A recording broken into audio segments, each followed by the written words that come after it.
Fala pessoal, sou eu mesmo, Diego Nunes, diretamente do Pneus Douglas Podcast, o seu podcast aqui da Zona Norte de São Paulo.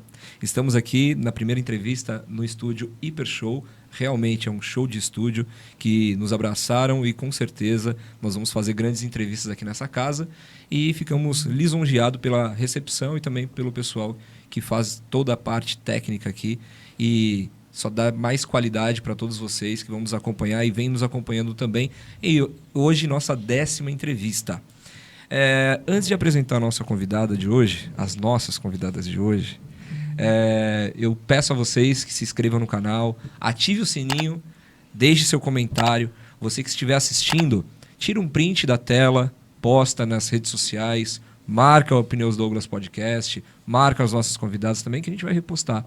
E se você quiser sugerir também algum convidado, fique à vontade, manda no direct, que com certeza toda a nossa parte aí da produção vai analisar com carinho, que todos vocês aqui da Zona Norte são importantes, não só esses que aqui estão nas entrevistas, mas também toda a população da nossa querida Zona Norte. Falar para vocês que é de suma importância a gente sempre estar atrelado a causas sociais. Então, a gente tem aqui um QR Code na tela, que é da nossa querida associação Amigos da Zona Norte, da Alba Medardoni. Então, você que quiser fazer algum tipo de doação, contribuição com os trabalhos da Alba, no qual eu faço parte também da associação, todo mês nós estamos ali. Alguns dos nossos convidados sempre falam muito bem da Alba e, óbvio, uma associação que já tem 20 anos de atividade, de benfeitorias para a Zona Norte. Todo lugar que vai, a Alba é bem falada, não só pelas ações, mas sim pela simplicidade e muitas vezes tira do próprio bolso para fazer coisas pela população. Então, se vocês quiserem, fiquem à vontade. Tem o QR Code, é só clicar na tela que você vai poder fazer essa doação, tá bom?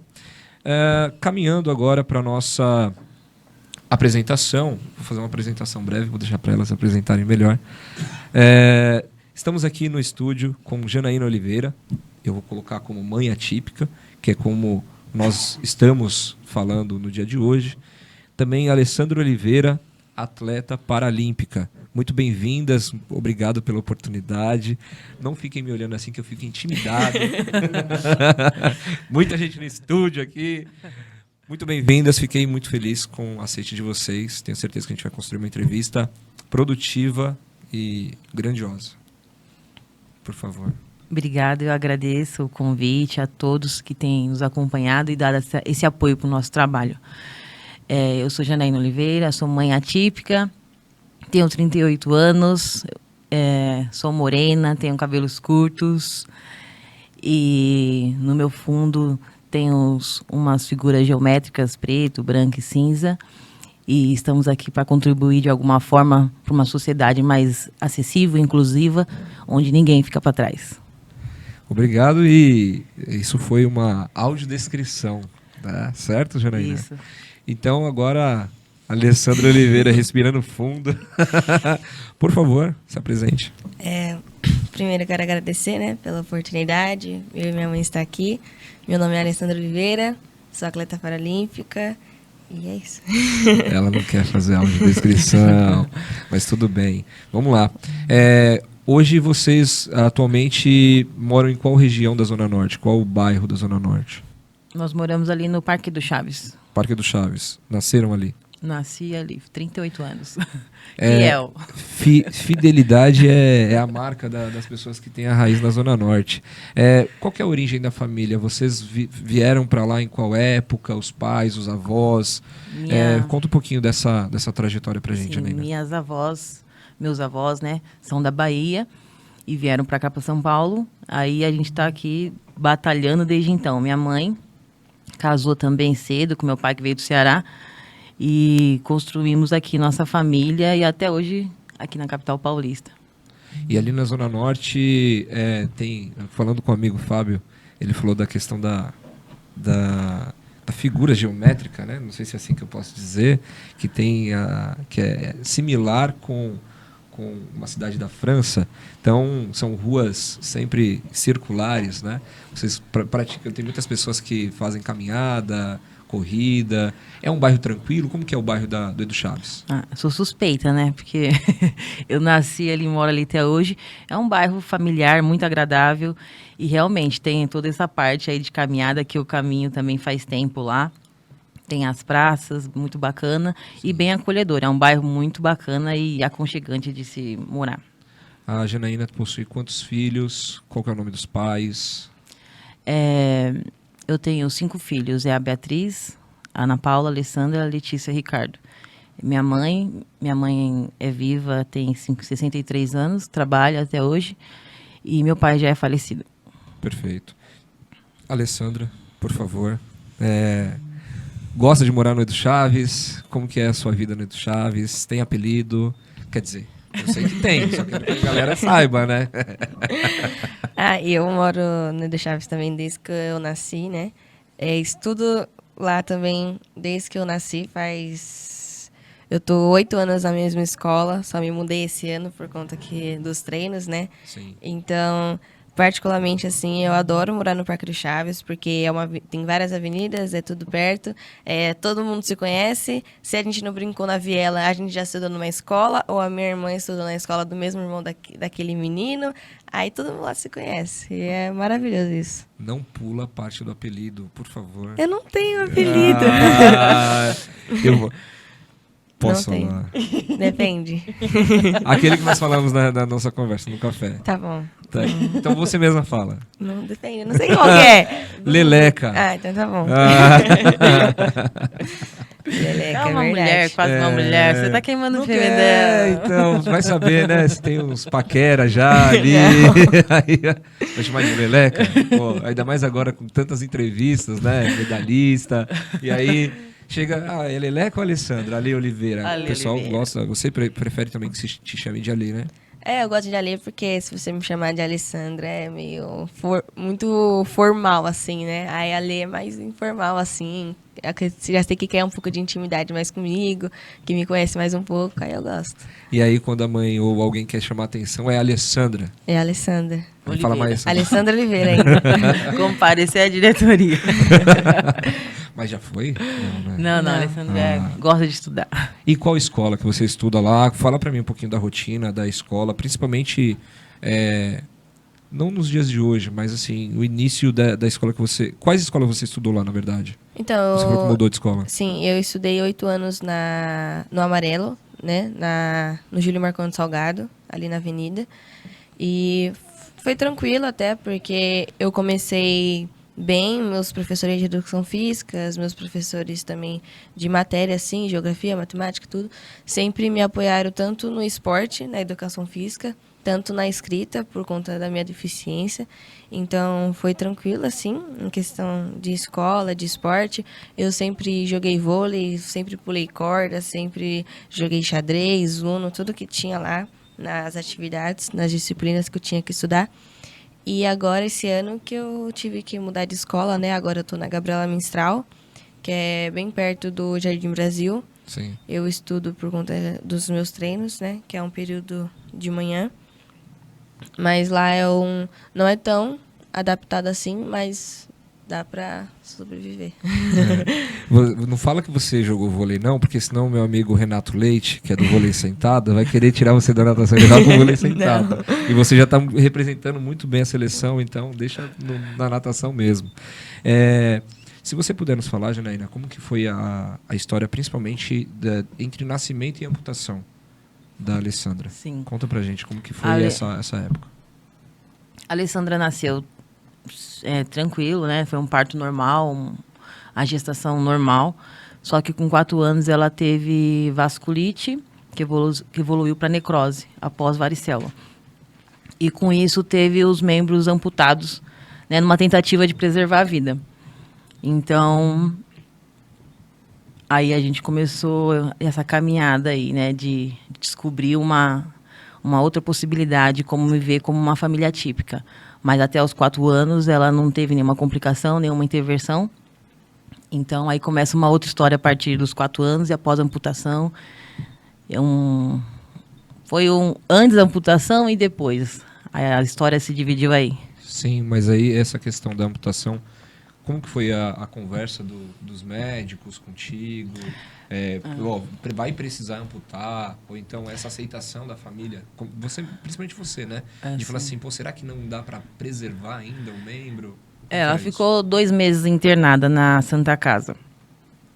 E eu ficava... Eles me preservavam um pouco ainda mais porque eu estava gestante. Aí eu acho que vou chorar. Deixa aqui lá.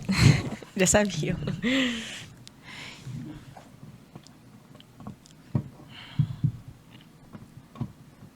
Vai no seu tempo, fica à vontade.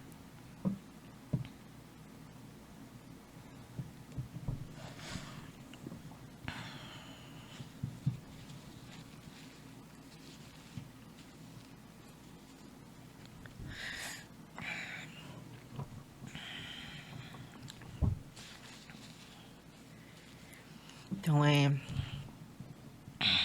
eu estava gestante do Ricardo, que é o meu filho, o último, o quinto filho, o Ricardo, o menino, o único menino. E então eu estava casado na época ainda. Então eles tentavam me preservar por conta da gestação, né? Claro. Então, mas eu via a evolução do quadro, né? Que começou vermelhinho as extremidades. E a gente foi vendo as complicações ali, né? Que eu ficava com ela no hospital. E eu via que estava agravando até o ponto da necrose, né? Dos seus membros necrosados. E aí, febre, convulsão. Então, a gente viu... Eles estavam tentando e tentou de tudo, né? Para não chegar na necrose, para não chegar na amputação. Ela fez hemodiálise, teve infecção hospitalar. Então, chegou num grau que não tinha opção, né? Sim. Então, aí chegou na amputação. Mas na época foi difícil, né? Porque, infelizmente, não tem médico, não tem atendimento humanizado, né? Eu descobri que ia ser amputada a Alessandra porque chegou a juntar clínica de manhã, ia trocar a equipe da vascular, e ela chegou com aqueles 500 estagiários em torno dela, e de manhã, 7 horas da manhã, trocando turno, e eu dormindo ainda com a Alessandra no lado, e ela falou assim, tudo que é necrose vai ser tirado fora. Então, foi assim que eu descobri. Eu sabia que elas estavam caminhando, tinha a possibilidade de amputação, mas a forma que me falaram foi dessa forma. Eu acho que eles tinham falado isso pro meu ex-marido. Mas para mim, assim que eu recebi a notícia. Então, foi uma junta médica que chegou, 7 horas da manhã, e tudo que é necrose vai ser jogado fora. Aí a gente engole, fica firme ali. E eu lembro nesse dia que a Alessandra estava dormindo ainda, e eu fui pro banheiro, aí eu chorei, falei, meu Deus, só Deus, né? E a gente acredita até o último que Deus existe, que pode acontecer um milagre. E depois, essa mesma médica me chamou numa sala reservada e contou, né, de uma forma melhor o que seria possível. E ela perguntou se a gente acredita em milagres, se a gente tem alguma fé, que agora era a hora de clamar, de chamar, se tem fé, se não tem, porque agora essa cirurgia ela podia sair, né, amputada, ou de repente, dentro daquele quadro de cirúrgico, chegar lá, fazer uma incisão e de repente ela não precisar de amputação. Mas teve que fazer a amputação. Bom, daqui a pouco a gente volta nessa conclusão. Alessandra, fala para mim como que foi inicialmente, assim, nas primeiras atividades físicas, né, na escola, os esportes. Quais esportes que você praticou e quais você mais gostou? Não vale a natação, por favor. Então tá bom. Então já acabou já, então. Eu comecei na escola, eu só lembro da minha vida dos 7 anos pra cá. Tá. Não lembro de mais nada quando eu era criança assim. Foi um pouco difícil, porque antes eu estudava no EMEI, né? Que é como se fosse uma creche assim. E as pessoas já começavam a perguntar sobre a minha deficiência. E eu nunca sabia responder e eu começava a chorar. Porque a única coisa que eu sabia é chorar. Eu não sabia o que eu tinha. Uhum. Então eu ficava nervosa e começava a chorar. Então, quando eu comecei no primeiro ano lá no Júlio Marcondes, foi um pouco difícil assim pra mim, porque eu não queria fazer nada, porque eu meio que não me aceitava, assim, porque eles ficavam perguntando e eu era a única da escola que era deficiente. É física, né? Assim, Sim. igual eu. Então, literalmente, eu era diferente de todo mundo. Aí, nos primeiros anos, assim, eu não gostava de fazer nada. Assim, extracurricular, no caso, né? Sim. Aí os professores foram me incentivando. Eu comecei no xadrez, no 3º ano da escola. Aí depois do xadrez, a professora Simone e a Daniela, que são as minhas professoras que me incentivavam, assim, elas falaram assim, então primeiro vamos participar da festa junina. Aí foi a festa junina. Aí foi um evento assim de cada vez. Mas o que eu mais gostei foi o vôlei.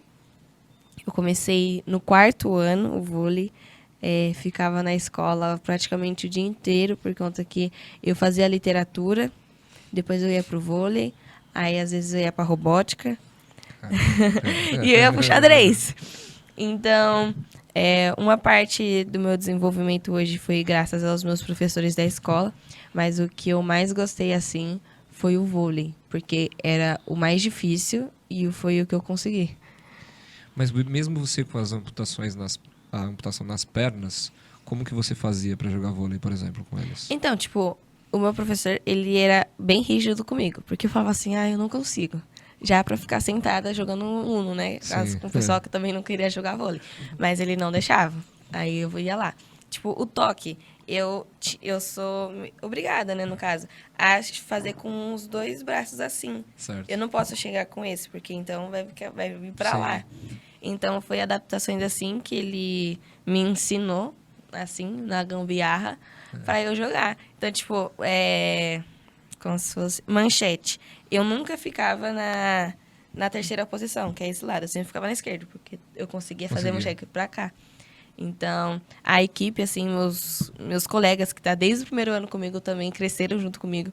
Então, ao mesmo tempo que eu estava aprendendo, eles aprenderam também a me ajudar em questão, vamos lá pegar o prato com a Alessandra, porque os pratos da escola é de plástico, né? Sim. Então, sempre foi um pouco mais difícil, assim. Então, ao mesmo tempo que eu estava evoluindo, meus colegas também estavam evoluindo para saber como me ajudar e lidar com a situação. E acaba sendo adultos melhores, né? Pessoas melhores. Sim. Hoje em dia tem faculdade, né, eles colocam o nome de pedagogia especial, né? Mas lógico que a gente aprendeu que não tem nada dessa diferença de especial, né? Mas então quer dizer que você considera que nessa época, independente da formação do professor, por exemplo, professor de educação física, era mais uma questão humanitária, mais uma questão de amor, empatia deles para com você? Sim, eu acho que com certeza, até porque como eu era criança, eu sempre fui meio tímida, assim, no começo. De tudo, sempre sou tímida, depois eu me solto assim um pouco. Então, eu queria me preservar, tipo, evitar que perguntem. Então, eu gosto sempre de ficar quieta. E eles, tipo, falaram, não, você é criança, você tem que brincar, você tem que pular corda. Como eu não conseguia pular corda, eles pegavam uma cama elástica e faziam eu ficar pulando lá, mas eu era obrigada a participar de todas as atividades. Legal. Então, começou dessa ação humanitária mesmo, dos professores e da gestão da escola, porque mesmo eles falaram assim, mas ela não tem mão, ela tem que ficar junto com o pessoal que é especial, né? Que tem como se fosse uma sala, assim, para quem realmente precisa de uma ajuda. Mas não, a gestão sempre falava assim, principalmente quando tinha a prova paulista, que é outros professores de escola, não é os nossos professores que tem que aplicar. Então, aí eles falavam assim, mas você tem que ir pra outra sala. Aí eu falava, não, eu sei escrever, eu posso ficar junto com os meus colegas. Aí a gestão ia da minha escola, ia lá, falava com o professor que ia aplicar a prova, falava assim, não, ela pode ficar nessa sala, mesmo que a prova dela tá escrito lá, deficiente física, ela pode participar junto com os colegas de todas as atividades. Então, foi mais da gestão até os professores da escola. Nós pudemos comprovar, num café que nós tomamos, que você tem a letra muito mais bonita que muito. Retinha a letra. Meu, que isso. Eu fico até envergonhado de escrever qualquer coisa. E, Janaína, nessa época, óbvio, você ainda com outros filhos, né, tendo que dividir essa atenção, como que era essa divisão e como que era o tratamento dos irmãos na época e até mesmo nos dias de hoje, as dificuldades de ter essa consciência de que em dado momento precisa de uma atenção maior, Em outros momentos, você também precisa trabalhar, você precisa sair, você precisa... Então, como que é essa questão da família? Sim, foi gradativo, né, essa compreensão. Eu automaticamente fiquei em casa para dedicar ao cuidado da Alessandra, então saí do mercado de trabalho e meu esposo tomou conta da parte financeira, né, enquanto estávamos casados. E as crianças pequenas ainda não tinham essa compreensão de dificuldade, até porque nem eu sabia que mundo era esse de pessoas com deficiência ou família, ou que eu ia enfrentar. Não tinha a mínima ideia, a mínima, porque a gente não é orientado, não é acolhido no momento do diagnóstico. Então a gente foi aprendendo as duras penas, né? Que seria uma briga eterna, né? Briga pela cirurgia, briga pela prótese, a briga para você voltar para o mercado de trabalho. E a gente foi tomando conhecimento de acordo com o tempo, com o dia a dia, com a dificuldade do transporte, com a dificuldade das próteses da Alessandra. Então, foi uma luta e é até hoje, né? Então, assim, minha família me ajudou muito, minha mãe me ajuda até hoje a manter as crianças, a cuidar. As minhas tias, que eu moro com a família inteira, né? Então, assim, foi muito importante a minha família. Eu acho que foi essencial, fundamental para a gente chegar até aqui hoje, essa rede de apoio. Mas você tem um arquiteto bom. O meu primo, o Gugu é irmão, né? Meu primo, sempre parceiro, Família sempre companheiro. É a família... A família é grande, a casa é grande, mas eu casa sei de vó, né? Que a gente mora ali. É uma família, graças a Deus, que me ajudou muito nesse momento. E eu só tenho a agradecer a Deus mesmo. E eu esqueci de dizer, você falou de vôlei, mas você também praticou outras atividades, atletismo e skate? Sim, quando a gente ia pro Parque da Juventude, o meu primo, o Gugu, ele me deu um skate. Aí eu praticava, né? Eu colocava a faixa pra não machucar, porque eu já sou meio atrapalhada assim. Tudo me machuco, tem um monte de machucado jogando. Aqui eu ralei, quase tirei o resto que eu tinha. Porque eu fui inventar de segurar na bicicleta da minha irmã de skate. E ela foi rapidão. Eu falei, Beatriz, não faz Você isso. pegando rabeira? Sim, na bicicleta dela. Aí ela me soltou na avenida da Rolando de Carros. Aí eu caí, só que eu chorei, né, na hora, né? Mas depois eu parei de tirar, porque eu que inventei de segurar nela. Uhum. Então, skate mesmo que era um pouco assim mais difícil de andar, né? Porque precisa ter a perna para fazer o impulso. A gente ia pro quarto da juventude, ficava assim, pra lá e pra cá, deitada no skate ou em pé, depende. E o pessoal lá do skate sempre me apoiou assim, não, gente, para. Se você for e ela for, vocês vão cair, vão se barrar. E também eu comecei o atletismo em 2018, porque a minha irmã Beatriz começou também, fazendo atletismo, barreiras, né? Correndo barreira. 200.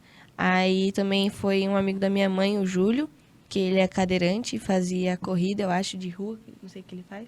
Ele fazia faca na cadeira e arco e flecha, né? Faca na cadeira, conheço pessoal. Mas ele ficava falando que ele subia escadas, tudo normal com a cadeira, eu ficava, meu Deus. Aí ele também me apresentou o atletismo, eu fazia no Espéria, eu acho que é também aqui na Zona Norte, o Espéria. E aí eu comecei lá no atletismo. Como que foi sua vida no Espéria? Realmente, Espéria é um grande clube da Zona Norte, que inclusive na época da minha infância era meu rival, que eu era do clube de regatas Tietê, que é do outro lado da ponte. Dizem, não vou falar que porque senão eu vou arrumar briga aqui, que o Espéria era mais gourmetizado, era mais elite, e o Espéria era mais povão, o Tietê era mais povão. Como que era a sua vida no Espéria ali, sua estadia lá, quem eram os seus professores, o que você fez lá? Como que foi? Então, os meus professores eram o Benício, e eu comecei lá, como eu ainda não tinha as próteses de correr, a gente fazia 5, 7 voltas na pista, assim, e eu ia direto pra musculação, pra academia. Então, eu fazia prancha, eu fazia abdominal, eu fazia mobilidade, eu fazia exercícios de equilíbrio com a prótese, então, era tudo em prol de eu ter um equilíbrio melhor, ter um desenvolvimento melhor. Então, tipo, depois que eu saí do atletismo, né, o meu preparo físico foi graças ao atletismo, porque mesmo sem as próteses e, tipo, correr era difícil com a prótese que eu tinha na época, eles falavam assim, então, trota, faz aqueles exercícios que a gente faz normal na pista e a gente vai fazer o resto tudo na academia. Então, em questão, tipo, Um exercício que eu sei fazer até hoje, que graças a eles eu aprendi, é eu ficar numa cama elástica, com uma perna só, com a prótese, e ficar com a bola na mão e jogando para eles. Então, em questão de preparo físico, foi, tipo, tudo no atletismo. E o Benício, que era meu treinador, ele sempre me ajudou muito. O pessoal da academia também me acolheu bastante, mesmo eu sendo, acho que, eu era a única atleta de deficiência física, né? Um pouco mais difícil de se lidar, porque uma coisa é você não ter uma perna, outra coisa é você não ter as duas. Sim. Aí, em questão de ter o braço, uma coisa é você não ter um braço, a questão é você ter metadinha de cada braço. Então, foi muito boa a minha estadia lá no Espéria. Todos me acolheram muito bem. Como eu falei, no Espéria eu queria começar na natação. Sempre gostei de ir para natação, mas ainda não tinha o projeto paralímpico. Então, entendi. Eu fui pro atletismo. E aí, então, para você, mesmo hoje você medalhista, que a gente vai chegar nesse ponto, você considera que foi fundamental para a sua vida, principalmente para o histórico muscular, a estadia que você teve no Espéria? Ah, sim, com certeza. Até porque no Espéria, ele é um clube um pouco mais público, assim, né? Tipo, tem que se associar e tal. Mas o meu comportamento, a minha disciplina já começou lá, porque lá a gente saía, a gente comia um lanche. Lembro até hoje. Toda vez que saía do treino, a gente comia lanche. Aí o Benício, meu professor, você tem que parar de comer lanche, né? Vai ficar, ai meu Deus, eu sou criança, eu tenho que comer lanche. Mas aí aos poucos a gente começou a desenvolver essa disciplina também. Então a gente já levava um lanchinho mais saudável de pós-treino ou antes do treino. E porque também eu ia direto da escola, junto com a minha irmã. Às vezes ela até me buscava na escola pra gente ir direto. A gente ia pra Santana. Então, foi fundamental. Qual que é a diferença da época que você estava falando de prótese na época do Espéria? Você já tinha algum tipo de prótese? Não, eu tinha... como se chama o pé que eu tinha? O pé que eu tenho até hoje, só que o outro. Simples, né? O básico. Era o do SUS, então... do SUS, tá. Mas qual que é a diferença daquela época para o de hoje? Qual que é a funcionalidade, mas também quais os benefícios que te traz hoje? Então, eu sempre fiquei com a prótese do SUS, né? Sempre tive a básica. Aí, esse ano, antes de ir para o Chile, eu consegui uma prótese graças a um empresário. Ele pagou o custo da minha prótese. Pode falar o nome dele, se quiser. Não, acho melhor não. Aí, ele custou toda a minha prótese. A diferença da prótese de hoje é que ela tem um conforto 1000 vezes melhor, e é a questão do pé. O pé que eu tenho, a gente chama de A3, né? Que é um pé que, tipo, quando eu ando, ele me impulsiona. Com a mesma força que eu faço para andar, é a mesma força que ele me impulsiona para frente. Então, em questão, tipo, de desgaste, eu tenho menos desgaste usando a prótese que eu uso hoje. Perfeito, perfeito. Antes da gente, se vocês puderem, sabe a foto? Não tem uma foto? Podemos? Sim. Pode? Pode ser.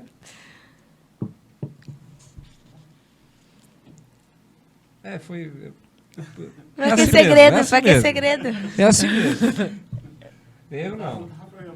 Não, mas manda bala. Vamos ver se aparece aqui. Você está no arquivo.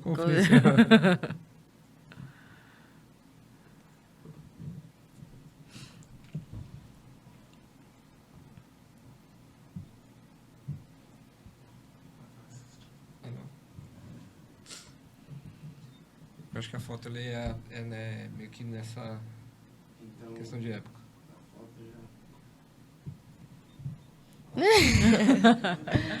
Matheus. Eu queria que você falasse qual que é a importância dele e qual que é a importância dessa foto para você.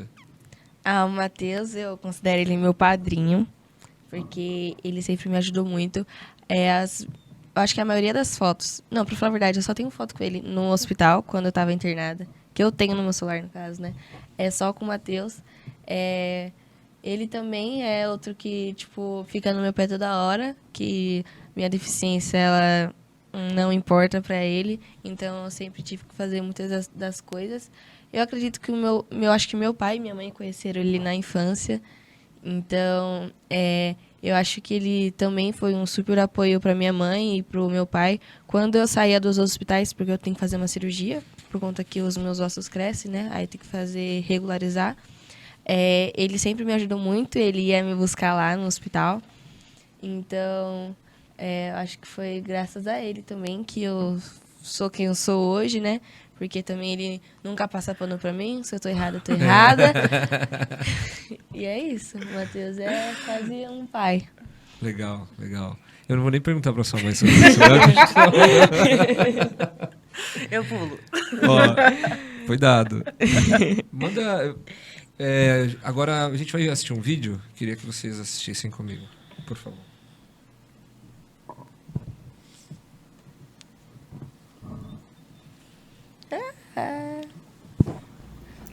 Pode soltar. O que falar de você? Que você é forte, que você é corajosa, que você é determinada. Tem um monte de coisa que a gente poderia falar sobre você. Mas tem uma coisa que a gente precisa falar que você representa, que é o cuidado e o amor de Deus para conosco, que é a bondade de Deus para conosco, né?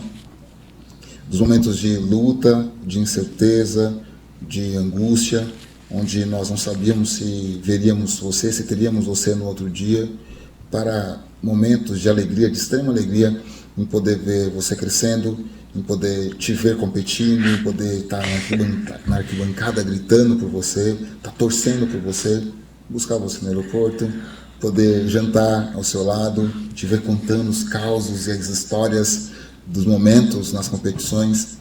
Isso nós precisamos lembrar, do cuidado, do amor de Deus, que faz com que momentos difíceis sejam transformados em momentos de extrema alegria para nós. Tem uma foto que eu gosto muito nossa, e ela talvez represente aquilo que você estava vivendo e nós nem sabíamos ainda que isso iria acontecer. Amamos você, amamos sua vida e estaremos sempre aqui para aquilo que você precisar. Beijo, nega. Te amo. Tchau, tchau. Quem é? É o meu padrinho, né? Fazer o quê? É o Matheus. Legal, legal. Belas palavras dele. E não o conheço, mas, puxa, deu pra ver na emoção de vocês, né, o quanto ele representa. Eu vou até caminhar para outra pergunta, porque senão É melhor. a gente vai empacar aqui, né? Mas como que foi o início da sua trajetória na natação?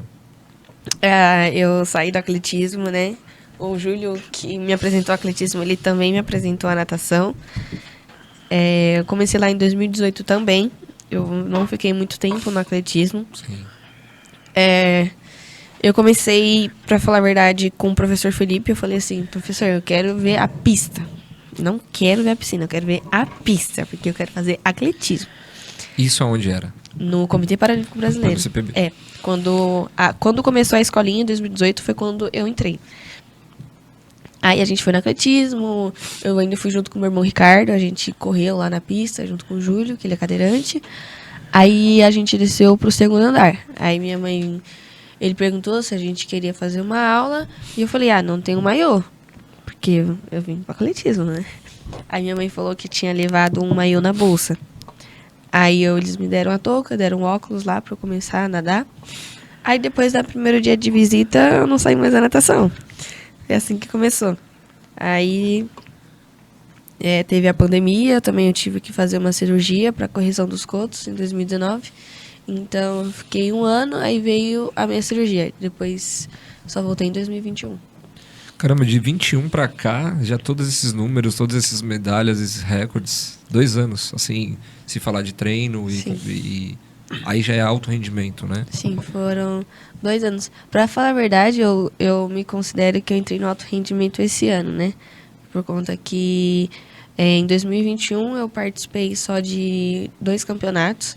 Um foi um regional escolar e também eu fui desclassificada, então não tinha passado para a fase do nacional escolar. Sim. E a segunda competição foi um paulista. Aí, em 2022, eu só participei de um brasileiro, uma prova e vários paulistas. Então, eu me considero só alto rendimento a partir de 2023. Tá absurdo. Pelos números é absurdo. Ô, Janaína, a questão da luta da mãe atípica, queria que você falasse um pouquinho sobre isso, sobre até como que quais são as ações hoje, as outras mães, qual que é a função, fala um pouquinho do Instituto, queria que você dividisse essa minha pergunta em duas. Primeiro que você falasse dessa luta da mãe atípica, né? Que eu sei que é uma luta muitas vezes solitária. Então, por favor. Sim. 80%, né, dos pais abandonam as mães depois do diagnóstico. Então, realmente é uma luta solitária, né? E sobrecargas de responsabilidade, né? De dar conta da família, da parte financeira e das intercorrências da Alessandra, de uma família típica, né? Porque a Alessandra precisa de cirurgia, a Alessandra precisa de prótese, só que aí não consegue trabalhar, né? Porque precisa acompanhar a criança. Então, só que não é um caso isolado. Essa a fotografia geral dos quadros de famílias atípicas, né? As mães solteiras, solitárias e lutando para sobreviver. Não existe no Brasil política pública para mães atípicas ainda. Não existe nada que assista essas famílias e essa mãe. Não tem rede de apoio, não tem terapia. Então, ainda é muito, infelizmente, ainda é muito desumano, eu posso dizer isso, né? Ainda porque a gente tem números significativos de mães atípicas tirando sua vida porque não tem realmente acolhimento, né? E a gente, com o Instituto, uma das bandeiras e uma pasta que a gente tem importante, que quem cuida é de quem cuida, né? Que eu sei da importância desse cuidado, dessa rede de apoio, essa troca, de repente, com mães atípicas, né? Que, de repente, uma tem uma informação que eu não tenho. Então, às vezes, nem tudo é dinheiro. A gente sabe que precisa do financeiro, né? Senão a conta corta.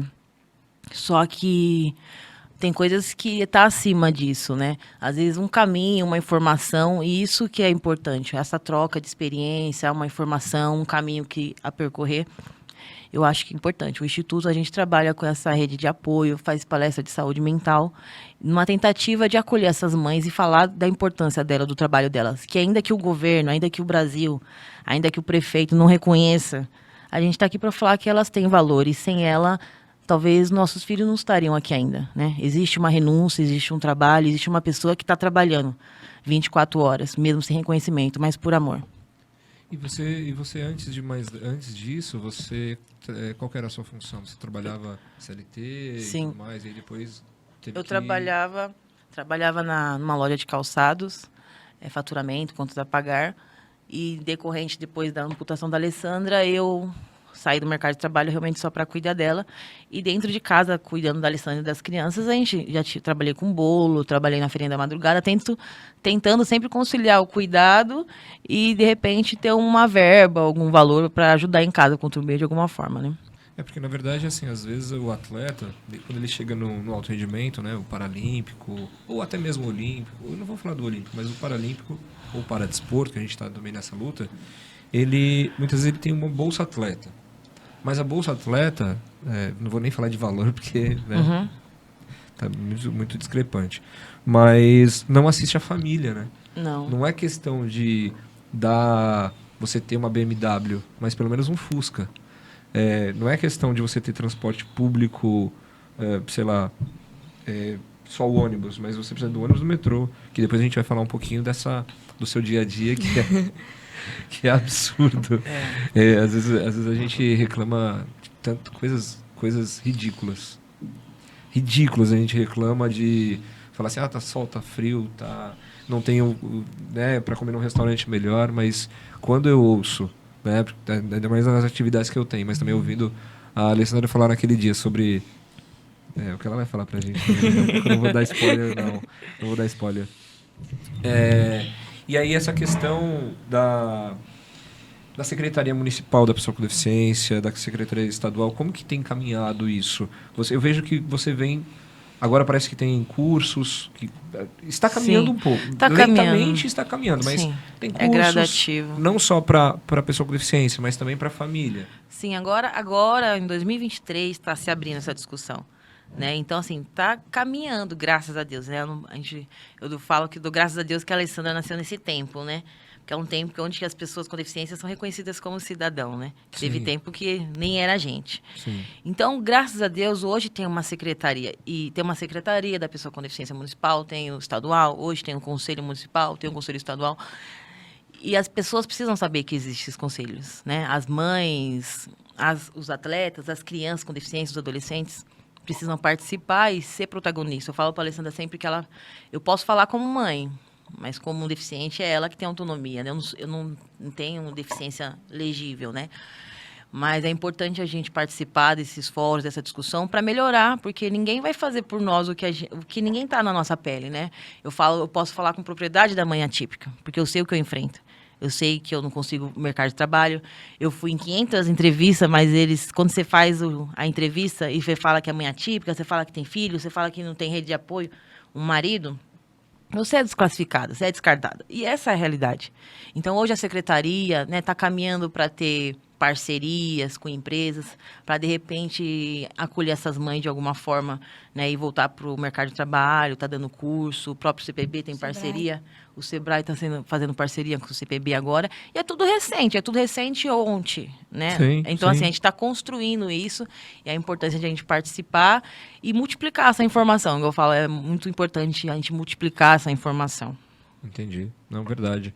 Ô, Alessandra, do nado do 200 metros medley e sem peito, queria que você comentasse um pouquinho sobre essas duas modalidades. Tá.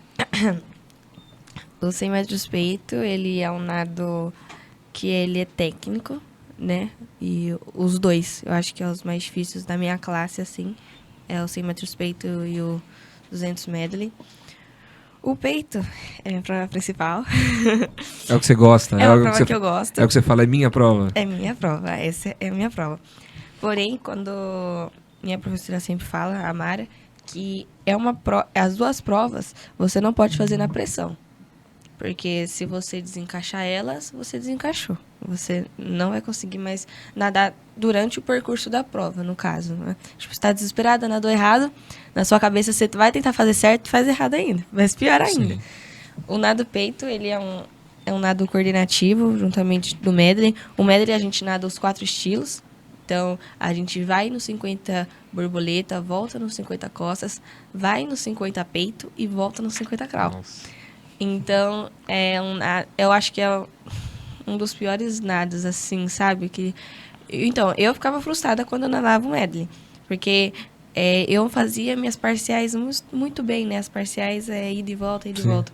Aí, quando chegava na hora do peito, eu fazia um tempo absurdo, assim. Aí eu ficava, caraca, eu nado peito, a minha prova é o peito. Aí chega numa prova mista, assim, com todos os estilos ainda eu faço errado. Eu falei, é uma humilhação isso pra mim. não aceito isso.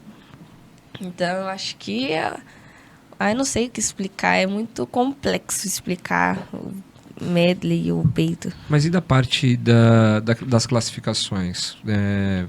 Que tem a classificação baixa, alta? Como é que eu posso... para as pessoas que estão nos assistindo. Sim. As classes, elas são compostas por 14, né? 14 classes. A A1 e A3, a 1 até a 5, né? Eu sou S5. A 1 a 5 é quem tem deficiência física, porém é um pouco mais complexa como a minha. E da 6 a 10 é quem tem uma deficiência física ainda, só que um pouco mais moderada. Então, exemplo, eu sou 5, mas uma forma assim de explicar. Porque eu tenho 4 membros e um dedo. Perfeito. Como se fosse assim. É mais fácil assim de explicar. E quem é 9, a gente considera quem não tem uma perna ou tem uma perna, só que abaixo do joelho. 2 pernas, no acho que é caso. transtibial, né? Que fala? Como se fosse isso. Aí, um S10 é quem, tipo, tem um problema na coluna, no quadril, mas ainda consegue mexer os 2 braços e as 2 pernas. Sim. Aí, do S11 ao S13 é quem tem deficiência visual. Então, S11 é quem não enxerga absolutamente nada. S12 um pouco um vulto, algo do tipo. E o 13 é quem enxerga também um pouco mais. Tipo, consegue te enxergar daqui, o 13 consegue Sim. te enxergar. Sim. O 12 já não consegue. E o 14 é quem tem deficiência intelectual. Ah, o 14 é intelectual. 14 é intelectual, Entendi. que é a classe mais alta da nossa. E por isso que tem aquela questão que até a gente tinha perguntado sobre começar a prova dentro da piscina ou fora da piscina. Aí Sim. também depende da classe ou não? Então, a partir... Eu sei que todos têm que fazer de cima, né? Mas a gente tem algumas exceções, né? Tipo, 14, quem é visual, quem acredito que esse 8 pra cima, tem que fazer a saída de bloco, que a gente chama, né?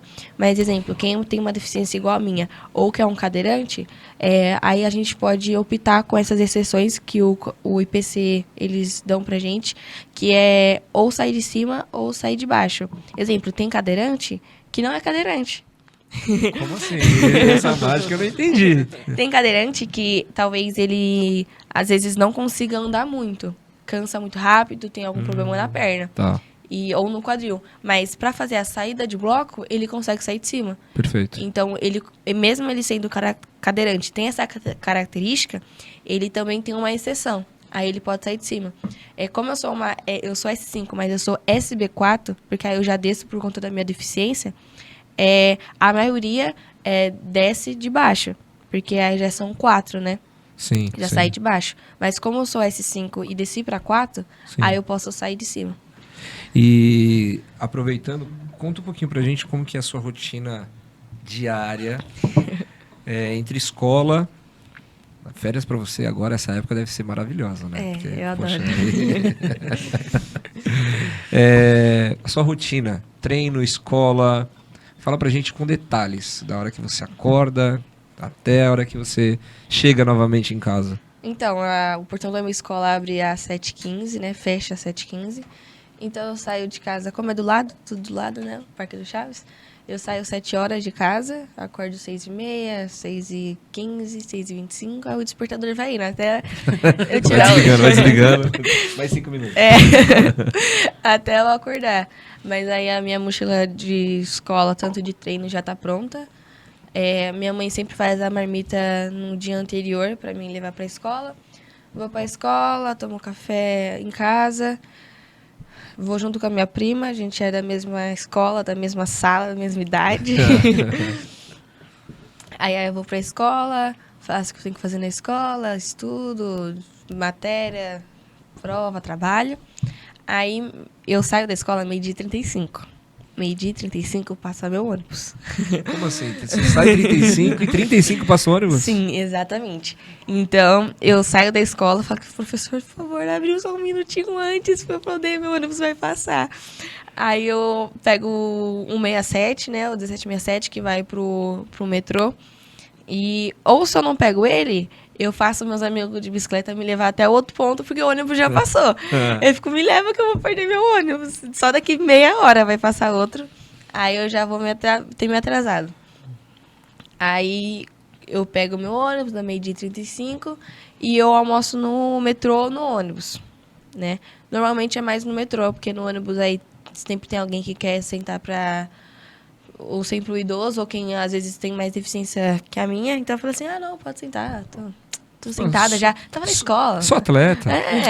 Pode sentar. Então, é mais tranquilo no metrô. Aí, a maioria das vezes eu encontro o Arthur, que é o meu colega de raio lá, meu amigo. Aí a gente se encontra no metrô. Às vezes ele também almoça no metrô, porque a nossa rotina é parecida, igual. A gente mora na Zona Norte e treina na Zona Sul.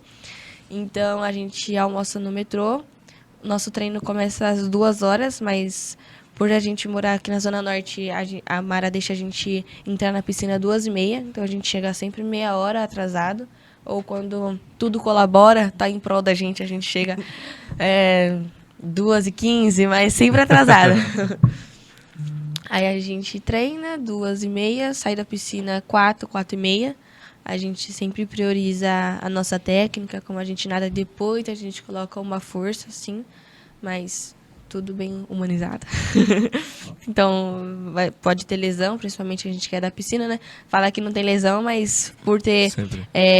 movimento repetitivo, aí tem alguma tendinite, algo do tipo. Então, a gente sempre, por ser criança, a gente tenta priorizar nosso nado técnico e ainda sempre colocando força, né? E a gente parou de ir pra musculação, mas a gente fazia musculação de terça e quinta. E aí você sai do CPB que horas? Ó, eu posso... Normalmente, assim, sem musculação, a gente sai... né? Eu e o Arthur, porque... Eu vou falar do Arthur, porque ele é, tipo... É o Arthur. Ele demora muito no banho. A gente vai embora junto. E ele demora muito no banho. O nosso treino acaba às 4h30. A gente sai às 5h30 de lá. Mas peraí. O que quer dizer é o Arthur? É porque o Arthur, ele, tipo... Eu não sei porque eu nasci com mulher. A gente é um pouquinho, vamos dizer, cavala. Então, vamos logo, você troca. Não, vai de qualquer jeito. Vai, vamos logo, eu quero ir pra casa. Aí o Arthur, não, quero tomar banho. Vamos lá guardar material. Quero conversar com a professora. Aí a gente sai às 5h30. Porque a gente tem que ir embora junto, né? Se a gente for, tem que ir embora junto. Aí ele é um pouco mais complexo de se lidar, o Arthur. Peraí que a gente tem um recado pra você. Peraí.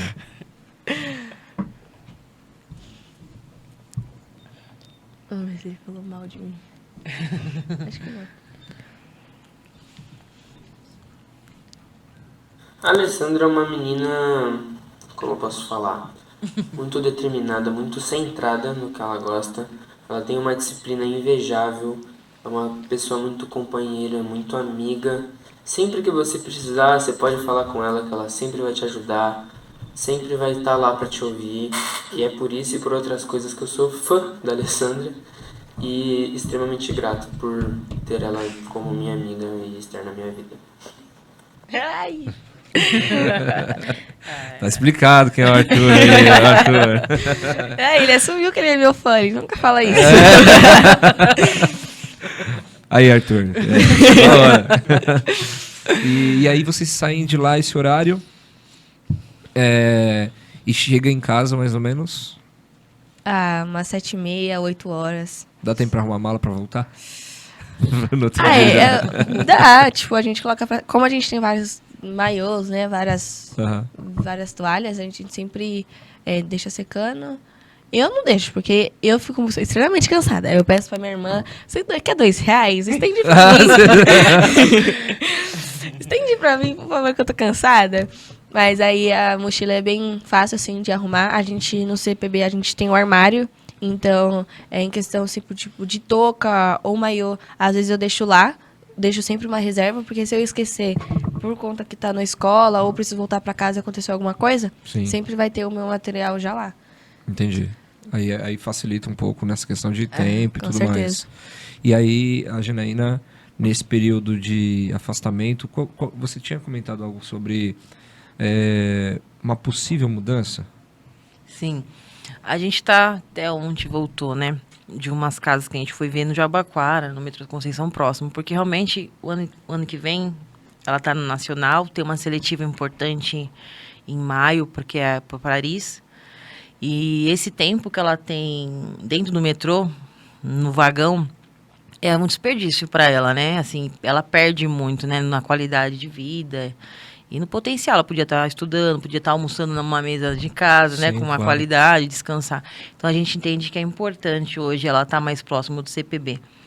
E é uma possibilidade. Agora a gente está vendo aí meios para realizar isso e conseguir mudar, né, de repente, né, até janeiro no máximo, próximo do metrô, próximo do treino, para garantir e dar mais qualidade de vida para a Alessandra, né? Quando você fala meios, é meios financeiros também? Ou Sim. apenas meios financeiros? Financeiros, só isso. É só isso, simplesmente isso. Porque, assim, a gente não tem condições hoje de mudar, né, nosso recurso, né? Assim, por conta da família grande, né? Então, assim, você mudar de um mês para outro, uma casa, a gente foi ver os imóveis, né? 3 meses de depósito, né? A gente não tem esse recurso no caixa de casa hoje, né? E a gente vai buscar isso aí para melhor, né? Para o melhor rendimento dela e assistir ela de uma forma melhor e garantir que ela tenha um bom desempenho nessa seletiva que pode mudar também a vida dela também. A gente pode falar de número? Por exemplo, casa média de qual valor de aluguel e média de quantos meses? 3 meses de depósito? 3 meses. Aqui a gente foi ver onde que a Alessandra gostou, que ela saiu dando pulo. Querendo já mudar. Eu já fui até no shopping. Eu fui Já lá foi lá, pesquisar. deixa eu olhar meus móveis, minha cama, meu dormitório preto e branco, ela quer a casa preta, os móveis, cama Eu não preta. vou nem perguntar por que preto e branco. Não vou recuso. Ah, agora pergunta. Vai chegar. Por que preto e branco, Alessandra? Ah, é o Corinthians, gente. Peraí. Uma ofensa. Então, a gente que foi. Não tá muito valor alto, assim, né? A gente entende. Pra gente hoje é alto, mas em torno de R$ 1.500 o aluguel hoje, que é do imóvel que a gente foi ver ontem, nesse preço. E é R$ 1.500 e mais o.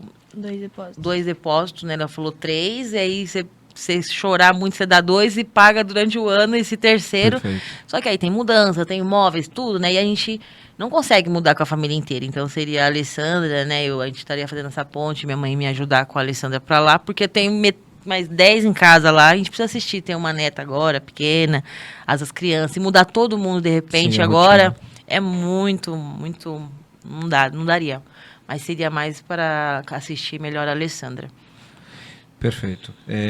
Se com essa rotina já tá batendo recorde de ouro, imagina com mais qualidade de vida, dignidade no almoço, de sentar e De poder... sentar. Eu pude participar lá no CPB da fase de treinamento para a Copa do Mundo do Futebol de Amputados, e aí eu vejo o pessoal, nossa, absurdo. Quem puder conhecer, gente, vai conhecer. Incrível.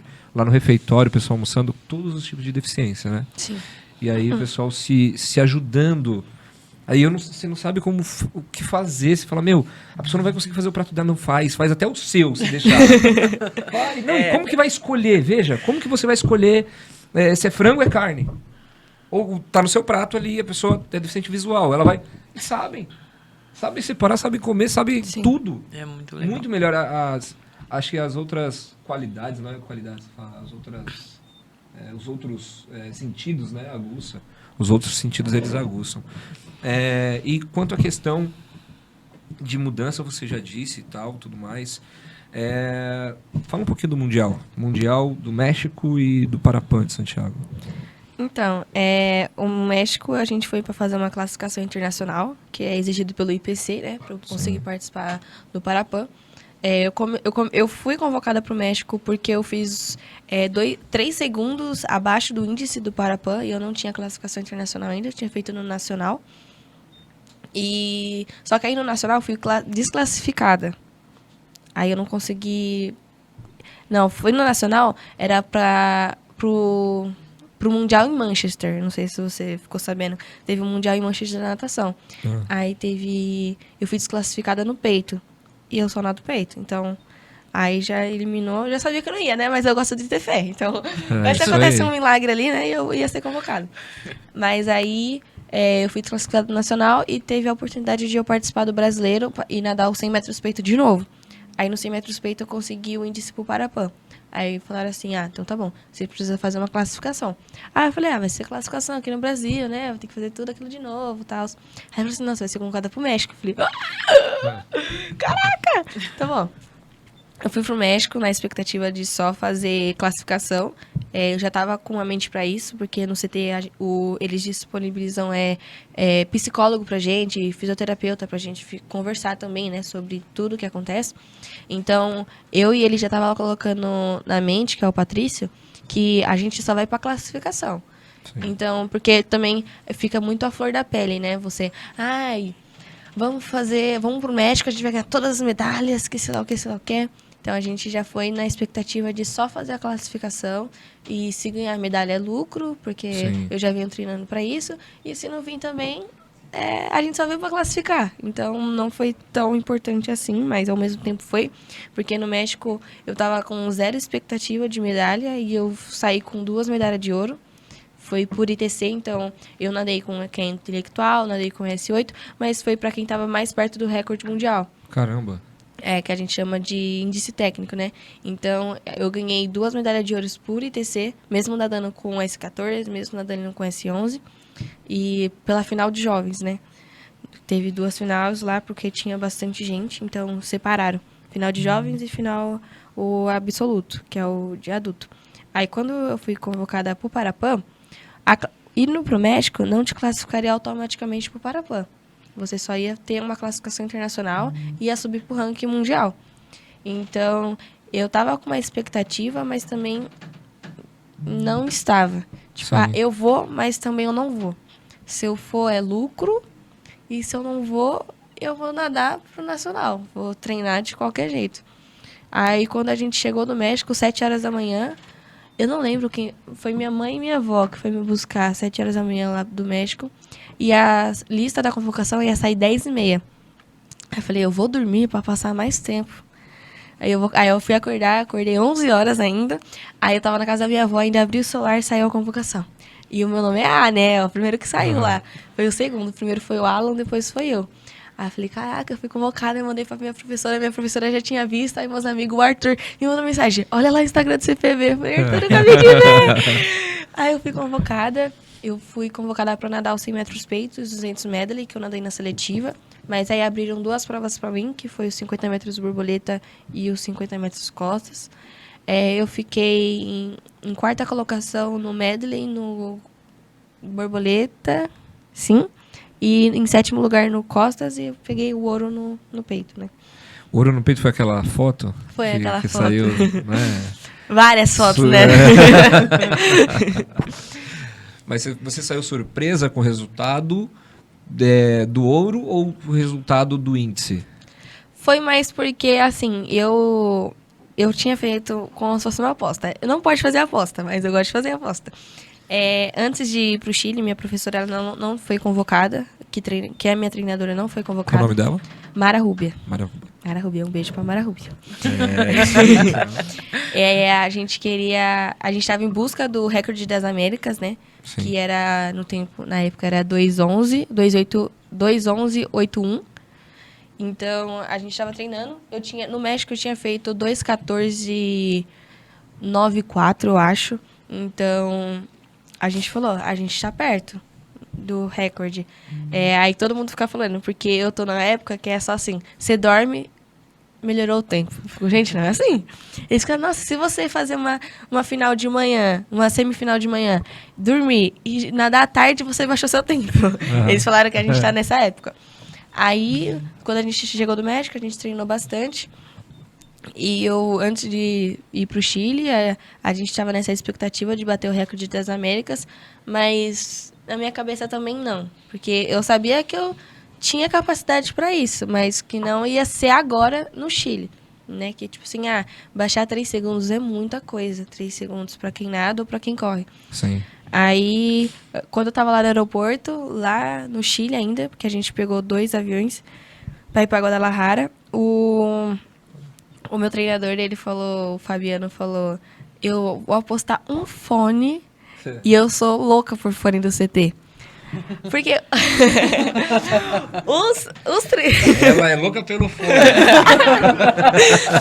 Porque eu fico indignada, porque todo mundo, os funcionários do CT, eu falo que eu tenho inveja dos funcionários do CT. Porque eles têm lancheira personalizada do CT, eles têm capa de notebook, tem fone, tem um monte de coisa do CT. Eu fico, gente, por que eu não recebo um fone do CT? Posso fazer uma pergunta? Eles têm medalha de ouro? Não tem medalha de ouro. Então tá bom. Mas eles têm tudo personalizado do CT, é a coisa mais chique do mundo, aquilo. Aí eles apostaram comigo.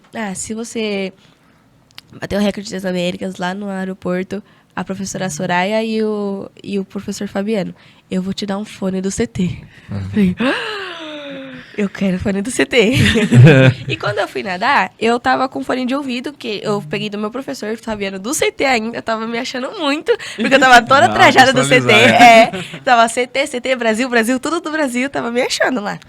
E eu tava com fone de ouvido, ouvindo louvor, ouvindo música em inglês, que eu nem sabia que tava falando, mas eu tava lá ouvindo. E eu tava muito tranquila pra prova. E até no vídeo que a minha mãe postou, eu nadando, todo mundo já tava pra nadar, pra entrar na piscina com os apitos, né, que eles têm que fazer. E eu ainda tava tirando a prótese, tipo, eu tava no mundo de Nárnia. Então, eu tirei o fone e eu falei, ai, meu Deus, o que eu tenho que fazer? Já esqueci. Eu tava tão concentrada na prova que eu esqueci o que eu ia fazer. Então, aí eu tirei o fone, entrei na piscina. Entrei não, né? Subi no bloco. Aí minha mente veio, tipo, você vai fazer o que você sempre faz. Então, eu nadei, assim, super bem. Na minha cabeça eu não tava nadando bem. Toda vez que eu nado bem, parece que eu tô nadando ruim. Na seletiva e no médico foi assim também. E não sei porquê, foi muito mental, assim, psicológico. Eu não saí cansada. Então eu falei assim, tá errado, né? Porque peito eu tenho que cansar. É uma característica minha. Se eu não cansar, tô nadando errado. E eu nadei super bem, assim. E o placar na nossa frente não tava funcionando. Então, tipo assim, terminei a prova porque eu bati e olhei pra trás. E não tinha ninguém do meu lado. E é isso, desculpa te cortar, acho que entra nessa parte que eu ia pedir pra você comentar essa foto. É justamente isso que você tá dizendo, né? Sim, tipo, primeiro eu tenho a foto assim, respirando assim, aliviada, tipo, ai, ganhei a prova, ufa, mas agora eu preciso ver meu tempo. E pra mim, eu queria fazer só 2:11 ou 2:13, mesmo com a expectativa do recorde das Américas, pra mim, eu não ia chegar no Chile, talvez em outra competição, né? Me preparar um pouco mais. E não tava funcionando o placar do lado. Então, eu fui abraçar a Suzana, porque ela ficou em terceiro lugar. Falei, Suzana, você ganhou, a gente vai fazer dobradinha pro Brasil. Aí o placar tava ali, onde que a gente entrava. Aí eu falei, mentira! E ainda foi 1 segundo abaixo do recorde das Américas. Então, em vez de abaixar 3, eu abaixei 4 segundos ainda, né? Então, veio com essa vantagem aí. Aí eu fiquei, caraca, eu achei o recorde das Américas, eu não sabia. Eu tava pra bater o recorde para Pan-Americano, que é o dos jogos, né? E aí eu falei, tá, agora a pessoa tem 4 anos pra treinar pra bater o meu recorde. Se eu não bater o meu próprio recorde. Mas aí quando veio esse das Américas, eu fiquei muito feliz, porque não é algo que eu esperava assim.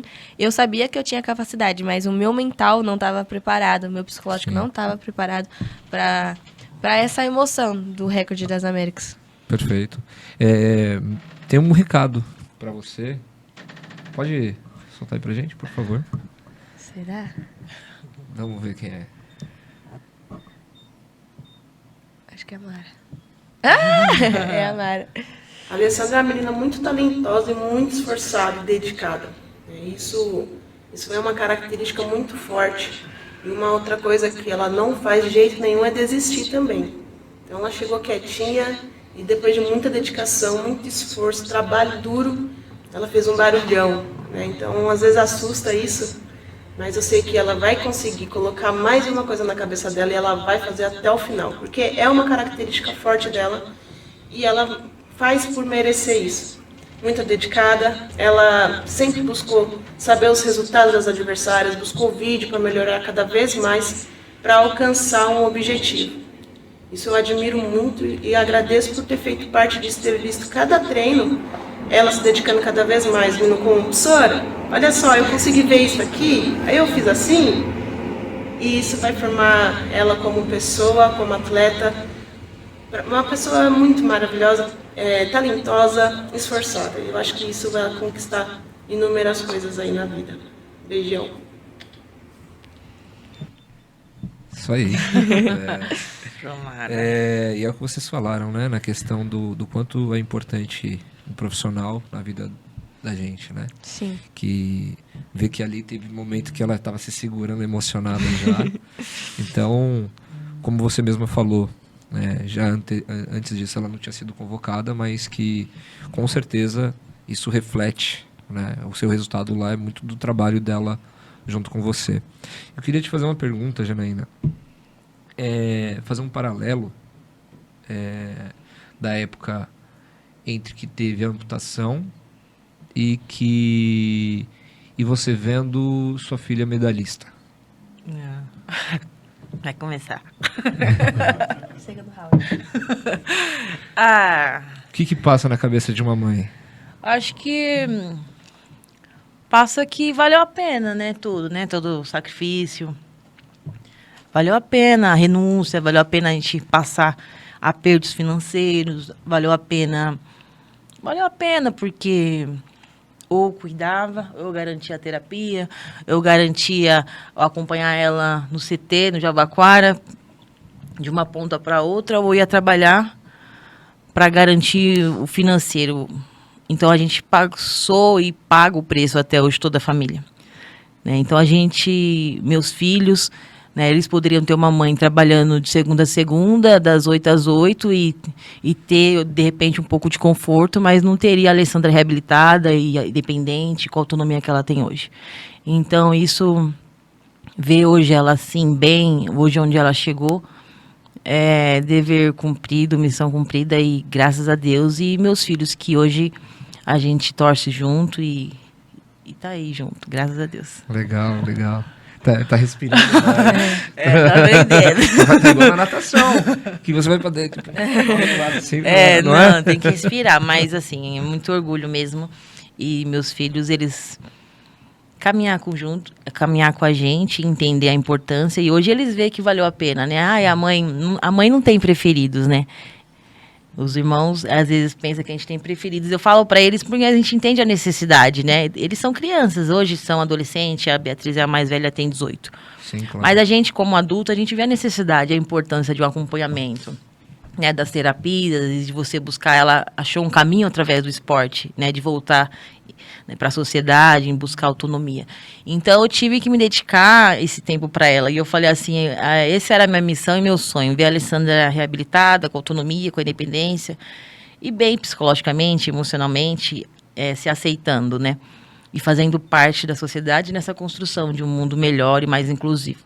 E agora a gente vai continuar lutando, né, para que outras pessoas sejam assistidas, e dar mais agora uma respirada, e tentar acompanhar dar mais tempo e atenção para os outros, né? Porque, querendo não é preferido, mas a gente se dedicou muito tempo agora, 10 anos voltado, assim, extremamente para a Alessandra. E agora dá tempo de eu dividir agora. Agora a Alessandra vai viajar muito, vai para o Chile, vai para Paris. E agora... Tá chato pra caramba, tá chata. E agora, assim, é tempo de voltar para o mercado de trabalho, é tempo de levantar o instituto e cuidar de mais mães, de mais famílias, se Deus quiser, e mudar a vida de muitas pessoas. Quando você fala sobre isso, questão de legado, né? Eu vejo que uma medalha, um recorde, isso tudo que a Alessandra, que vocês vêm construindo, abre espaço para várias outras pessoas. O Daniel Dias, por exemplo, ele super medalhista, bateu vários recordes. O que ele significa para você como atleta ou como pessoa? Teve contato com ele já? Então, quando eu comecei em 2018, ele ia para lá várias vezes. Teve também um paulista que ele foi lá, porque nos paulistas eles homenageiam os atletas paralímpicos, né, nos nossos campeonatos. Então, teve um campeonato que foi em nome dele, Troféu Daniel Dias, e ele estava lá, então eu pude conhecer ele lá no Paulista. Mas também eu conheci praticamente ele esse ano, quando fui para o Chile, né? Pessoalmente, assim, de conversar mais, tal, por conta que a Carol foi fazer uma entrevista, aí eu fui acompanhar a Carol, que a Carol é Carol Santiago, né? Sim. A visual. Aí eu fui junto com ela, aí eu pude conversar um pouco mais com ele. Ele, eu acho que é uma inspiração para todos do esporte paralímpico, porque ele foi o que mais medalhou em Paralimpíadas, e também ele é S5, né? Ele é da mesma classe que eu. Então, eu me inspiro em todos que são S5. Tem o Samuel, tem a Joana Neves, tem a Tex, que nadou comigo no Chile. Então, eu sempre busco pegar referências de quem é da minha classe ou classe mais baixas que eu, que também, está estourando agora no mundo. Eu acredito que daqui a um tempo também vai vir outros atletas que vai falar assim, pô, eu me espelho, inspiração é a Alessandra, né? Sim. E o Samuel, que você fala, é o Samuca? Sim. É o dançarino? Sim, é o dançarino. É absurdo ele, né? A alegria dele e tudo mais. Tá vendo um projeto para a Zona Norte que é um centro olímpico. A gente falou um pouco sobre isso em off, né, outro dia. Porque seria mais próximo de casa. Vila Maria, né, Tomás Mazzoni. Sim. E ali vai ter 12 modalidades paralímpicas. Porque seria melhor se você estiver morando no Edu Chaves, né? Ou, igual o Fábio fala do meu canto do mundo, né? Daqui a pouco pode estar morando na França, morando no sei lá. Sim. Vamos profetizar aí nesse sentido. Vai ser bom ter um centro paralímpico, ter um centro olímpico, que também tem as modalidades paralímpicas, mas o que seria mais viável para você nesse sentido? Tudo bem, tem um centro de treinamento próximo à minha casa, mas o que seria mais importante do que o centro paralímpico? Ter o centro paralímpico mais alguma coisa, mais o quê? Da nossa conversa foi o que eu deixei assim em destaque, eu gosto muito de destacar isso, é a capacitação dos professores, né? Porque também não adianta ter um centro paralímpico, aí, exemplo, né? Se os mesmos treinadores dos atletas olímpicos, mas ele não tem uma capacidade, não tem um conhecimento sobre pode ter sobre a modalidade, mas não sobre as deficiências, como lidar com cada classe. Então, como a gente tinha conversado, para mim, o de suma assim, importância é a capacitação dos professores em saber lidar com cada modalidade. Claro que, também o conhecimento não vai cair, de paraquedas. Ele não vai saber do dia para o outro como lidar com certa deficiência, como é no Centro Paralímpico, né? Porque Sim. já é um centro, todo mundo já conhece uma deficiência, todo mundo se ajuda um outro. Mas eu acho que, vai ser a vontade dos profissionais que vão estar na área atuando assim, no esporte paralímpico lá no centro. E, por mim, eu iria, fácil, porque em questão de fisioterapeuta, de psicólogo, é algo que eu já tinha, né? Como eu era da escolinha, a gente não tinha tanto fisioterapeuta, a gente não tinha psicólogo. Então, era coisas que eu já pagava à parte. Então, se ter um centro de treinamento 10 minutos da minha casa, é claro que eu vou. Com toda a estrutura, né? E tendo essa possibilidade, né? De falar assim, eu quero estar com a minha treinadora, quero estar, né? Que isso tudo acho que é uma linha, é uma equipe, né? Você faz a natação, você está ali dentro da piscina, mas tem uma equipe que encabeça por sua mãe, para a Janaína, mas também todos os outros profissionais que são importantes também para ter. E aí a gente naquela parte da questão da política pública, né? De ter... Eu joguei bola no Tomás Mazzoni, ali foi invadido por moradores de rua, e hoje ter essa revitalização é importante pra caramba pra Zona Norte. Então é um ganho gigantesco para essa questão. Lógico que o nosso podcast ele é apolítico, independente de partido A, partido B, mas eu quero deixar um abraço pro Danilo do Posto, que é um cara que encabeçou esse projeto, que trouxe essa verba, 39 milhões de reais, para fazer esse projeto ali, e já atende outras modalidades também. É óbvio que eu espero que tenha o futebol de amputados lá também. Mínimo, né? Levantar nossa bandeira também para isso. Nesse mesmo sentido, quem são as principais rivais vamos falar disso, da Sul-Americano?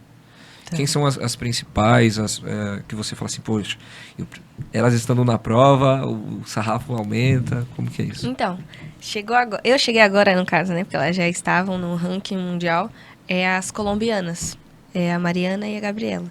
Como a Mara falou aqui, eu gosto muito de saber quem são as minhas rivais, qual que são o tempo delas. Claro que eu nunca busco o tempo delas, eu sempre busco o recorde mundial. Né? O meu foco sempre vai ser o recorde mundial, porque é o recorde mundial. Nunca vai ser, vou ter que ganhar dela, o tempo da fulana, Silocana. Porque eu vi esses dias no TikTok, que faz muita verdade, eu parei pra pensar. É uma coisa que minha professora sempre dizia, olhe para frente que a prova é individual.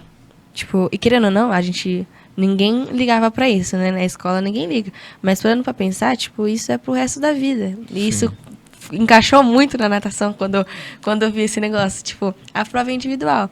Então, as colombianas, sim, é muito forte. Elas têm 12 anos de idade, as duas, e eu tenho 15. Então, elas são mais novas que eu. No Chile, elas pegaram bronze e prata, e eu peguei a quarta colocação. Mas eu não fiquei triste, porque... não eram minhas provas principais, mas eu fiquei bastante feliz, porque eu consegui alcançar elas. No Chile, eu abaixei 10 segundos nos 200 medley, e foi muito bonita a prova de se ver, porque elas nadam costas, né? Então, elas nadaram borboleta, aí eu fiquei um pouco para trás. Aí elas nadaram costas, fiquei para trás. No peito, eu passei delas, bati em segundo lugar, porque quem estava liderando a prova era a Tex. Então, eu bati em segundo lugar, eu estava em quarto, bati em segundo, só que aí elas me alcançaram no crawl. Mas isso foi só um pouco de motivação. Elas são muito fortes assim. No México, eu ganhei por ITC, né? Por índice técnico, eu estava um pouco mais perto do recorde mundial. Mas aí, agora no Chile, por tempo, foram elas. Então, quer dizer que agora, com certeza, nas entrevistas que elas estão dando lá no país delas, estão falando assim, opa, peraí. Tem uma Treinar que é a brasileira, a Alessandra, Sim. que está incomodando aí, já está chegando no nosso cangote, então temos que nos preocupar. Ô, Janaína, na Zona Norte, na sua concepção, o que deveria melhorar, mudar, acrescentar, tirar? Eu acho que eu sempre bato na informação, né? Na gestão, subprefeitura, comércio. Acho que parte daí. A gente precisa investir e ser obrigatório. Falar de inclusão nas empresas, no mercado, no comércio, porque não tem outro caminho, né? As pessoas precisam estar preparadas para receber qualquer pessoa, um deficiente visual, intelectual, e não agir que eles segregar ou desfazer dessas pessoas, né? Porque eles têm espaço no mundo e têm direitos como qualquer uma pessoa sem deficiência. Eu acho que preparar o comércio, né, a subprefeitura, os atendentes no CRAS, no CREAS, no CAPS, não tem formação, realmente, não tem. Eu faço parte, eu frequento, eu bato em todas as portas que existem, que você pode perguntar, eu já fui. Não estão preparados para receber uma família típica, uma mãe que de repente está ali lutando anos, né, por uma terapia, por um trabalho, e as pessoas não estão preparadas para receber, para acolher. E o atendimento é público, deveriam estar preparados. Sim. E aí muitas vezes você precisa pegar na mão da pessoa para a pessoa fazer. Deixa que eu vou te ensinar. E assim, hoje, graças a Deus, igual eu falo, tá caminhando gradativamente, né? O governo tem formação, capacitação gratuito para professores, né? Para qualquer pessoa. Está disponível. A Secretaria Municipal da Pessoa com Deficiência tem cursos, né? De vários segmentos dentro da inclusão e da acessibilidade. Então, hoje, a gente só precisa fazer chegar. E eu falei até com a secretária adjunta, com a Dica. Dica Vidal, um grande abraço pra Parceira, Dica. amiga, assim. Eu falei assim, existe até algumas coisas, algumas políticas públicas, mas ninguém sabe que existe. Existe o Comitê Paralímpico, mas quem sabe que existe? Tem grandes coisas, grandes projetos, mas não está chegando na ponta de quem precisa, não está chegando na comunidade, não está chegando, né? Não está chegando, porque não tem informação. Sim. Então, acho que é isso, acho que seria um sonho de consumo, fazer chegar, né, essa informação de tantas coisas que já tem, que já conquistamos. Perfeito. Eu queria fazer uma analogia. Lá em Guarulhos tem a Rebeca Andrade. Tinha, né? A Rebeca Andrade da ginástica olímpica, ganhou muitas medalhas agora recente, enfim. E aí, só que quando ela estava lá, na época, na idade da Alessandra, por exemplo, Guarulhos, como município, mesmo sendo a segunda maior cidade do estado, não deu o suporte necessário para ela. E aí depois, quando ela começou a ganhar medalhas, a participar de entrevistas, aí o poder público começa a chamar para tirar foto. E ela se recusa aí. E eu acho certo. Não reconheceu, né? Falar, peraí.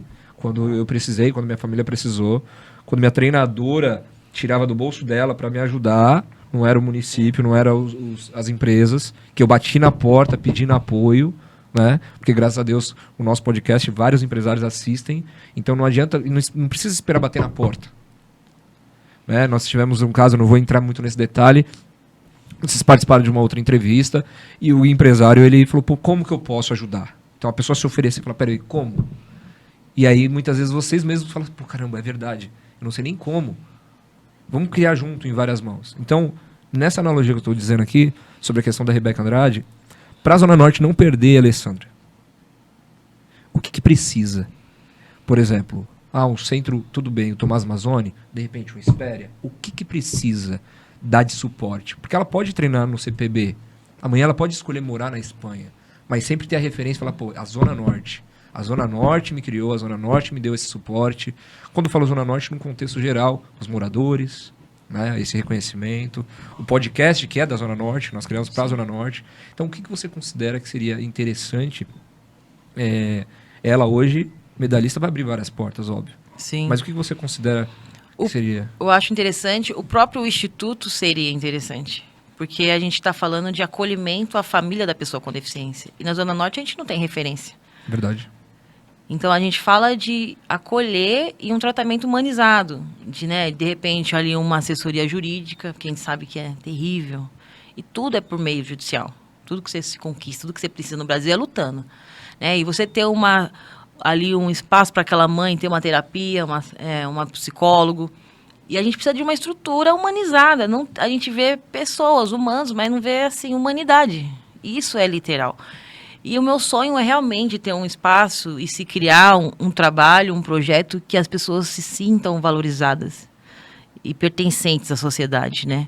Eu falo que as mães, elas carregam terrivelmente essa carga. E elas precisam ser vistas e valorizadas do trabalho delas, sabe? E eu vou lutar com isso, vou lutar para isso. E o meu sonho, eu sempre falo para Lê, eu quero que seja no Edu Chaves. Aí tem umas pessoas que falam, mas é acessível, é de repente comercialmente importante, né? Porque, né, logística e comércio e dinheiro. Mas assim, eu nasci aqui. E, na verdade, eu queria começar daqui porque, assim, todos os lugares, todos os bairros precisam de um centro humanizado de atendimento. Que essas pessoas se sintam parte da sociedade, valorizadas e não se sintam um peso, sabe? Então, eu acho importante a gente começar, porque não se tem, né? A gente tem instituições em outros espaços, em outros lugares, que realmente é uma mãe atípica. Com esse trabalho, né, nessa minha luta, eu dou graças a Deus que eu conheci pessoas incríveis, assim, no meio. Mas pessoas e mães, assim, nesse mundo todo, desses 10 anos, eu conheci esse ano um pai atípico. No meio do caos, um pai, assim, exatamente, um pai que ficou e lutou. Que é o Tiago, né, que eu não conheci pessoalmente, mas a gente troca figurinha, se liga e participa, né, nas mídias sociais. Porque, assim, a gente precisa, em cada bairro, em cada localização, em cada distrito, um núcleo, um lugar de referência para famílias atípicas, para famílias de pessoas com deficiências, para elas não se sentirem assim, inferiores a ninguém. Elas precisam conhecer seus direitos. Eu acho que a gente precisa lutar por esse espaço.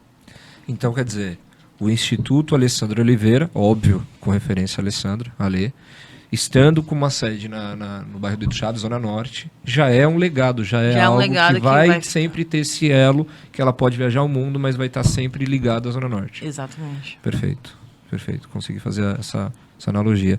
E para finalizar, depois eu vou te passar a palavra para você dar suas considerações finais. Eu acho que ela não vai topar, mas eu vou tentar. Eu queria que você olhasse para sua mãe e falasse para ela o quão importante ela é na sua vida. Nunca pensei pra falar isso. Mas... Uai! Não dei. Mas a minha mãe foi muito importante pra mim. Ela sempre também me apoiou, porque eu não gostava de treinar. Então, ela sempre falava assim, não, vai lá treinar. Eu fico, não, mãe, eu não quero, já bacora, né? Então, tipo, ela também foi construindo essa disciplina que eu tenho hoje. Em questão também de alimentação, de tudo. Como eu sou atleta hoje, foi graças à minha mãe, à minha avó e também à rede de apoio, que é a minha família, né? Minha mãe foi também muito importante para mim, porque ela não desistiu de mim, porque a gente conhece, por a gente estar com o Instituto agora, a gente conhece bastante famílias, então, tipo, ela sempre segurou a barra lá em casa. Ela tem um filho preferido, que sou eu, né? Mas... Se tinha dúvida... Não, né? Pra deixar, tipo, bem nítido, né? Claro, isso daqui. Mas a minha mãe foi importante pra mim, porque... Até hoje é importante pra mim, né? Porque também ela é a base de tudo lá em casa, né? Então, se tem discussão, porque a gente é criança ainda, né? Ela que resolve tudo. Ai, mãe, faz esse negócio aqui. Olha a sua filha aqui. A Letícia. Vai logo falar com ela. Você é a Janaína Oliveira. Vai lá. Então, a minha mãe ainda faz parte ainda da minha vida e sempre vai ser.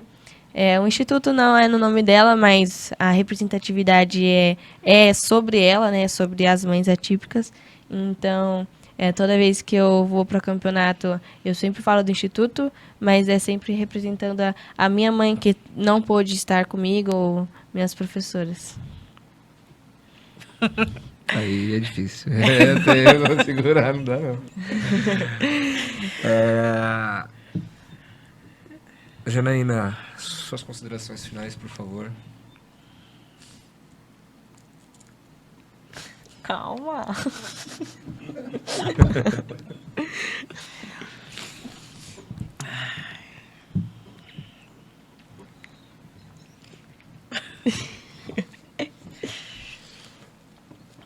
Eu tenho que agradecer a Deus, sabe?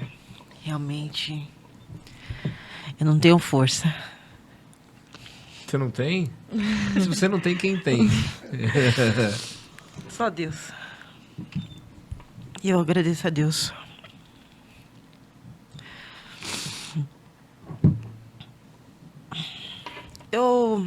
Minhas considerações finais, eu quero falar para as mães que elas são fundamentais. E eu estou vendo elas, eu estou aqui com elas e a gente vai lutar junto. Até o fim. A gente vai mudar esse país. Porque existem pessoas honestas, porque existem políticos corretos, porque existem mães atípicas que vão entrar lá para fazer. Não só pela Alessandra, não só pela Beatriz, não só pela Letícia, pela Ana Paula, pelo Ricardo.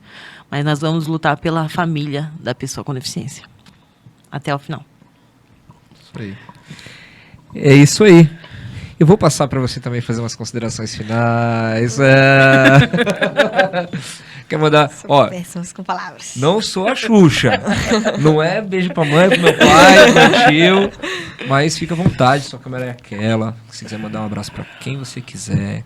Só vou te dar um conselho. Se você falar um nome e esquecer de alguém, vão brigar com você. Então, fica à vontade. Tá, eu quero primeiramente aqui, se eu estou aqui é graças à minha professora Mara, então um beijo e agradeço muito a ela. Foram 2 anos de muita dedicação, agora eu passo para um novo ciclo, né, que é a fase do nacional. Antes eu estava na escolinha, então eu gosto de sempre enfatizar que ela é minha professora. Ela ficava chamando, eu falo, os professores da seleção eu chamo de professor, porque eu fico chamando a minha professora de professora. Ô, professora, me ajuda aqui, professora. Então, foi tudo graças a Mara, um grande abraço a ela. Os meus amigos que são da minha escola, principalmente os meus melhores amigos que estão desde... A Camille está desde a creche comigo. Então, ela sabe muito bem como eu sou. Então, um beijo para a Camille e para o Matheus, que são os meus amigos. E para os atletas e para as pessoas com deficiência, eu só desejo sucesso, muita disciplina, porque mesmo você sendo deficiente, tanto para o esporte ou não para o esporte, a gente precisa ter uma disciplina e um conhecimento, um discernimento muito grande, porque o que a gente conhece também de pessoas com deficiência que não aceitam a deficiência e é arrogante por conta disso, ou tem um ego muito alto, ou tem várias coisas assim em torno disso, nos fazem ser pessoas ruins, mas o esporte faz a gente ser pessoas melhores. Então é isso, gente. Que isso? Não, por favor. Vem pro esporte.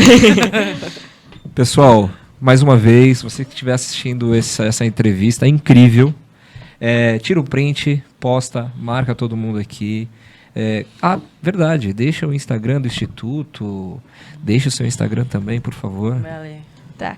O Instituto é Instituto.Alessandra Oliveira e o meu é Ale Oliveira DSS. DSS. Do Santos. Do Santos. Pessoal, tira um print, posta, manda um direct, deixa um comentário lá do que você achou da entrevista. E esse foi mais um Pneus Douglas Podcast, o seu podcast da Zona Norte de São Paulo. Muito obrigado. Pneus Douglas Podcast.